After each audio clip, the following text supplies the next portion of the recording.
In this video, I'm going to show you how you can upload a video to Mega and then go ahead and share the link to someone else.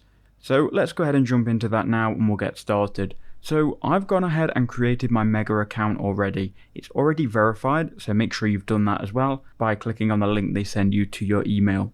Now for free, you're going to get 20 gigabytes with Mega. Now what we can do once we're logged in is we can go ahead and click on Add. And then it's going to give us some options here. We can either upload a file or a folder. Now, if you're only trying to upload one video, just click on Upload File. This will then open this window where you can then go ahead and find the video. If you're trying to upload more than one videos, what I recommend you do is go ahead and first add them to a folder. So here you can see I've got 3 different videos and they're all in one folder here called Final Docs. This would be better for adding and uploading more than one video because we can then go Upload Folder, and then you can go ahead and select the folder with the video clips in.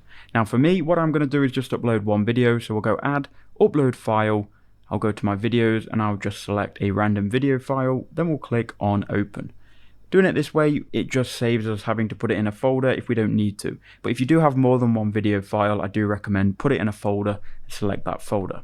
Okay, so now we are uploading this video file. You can see the progress here by this text here. Now once it's uploaded, what we can do is we can right click on it.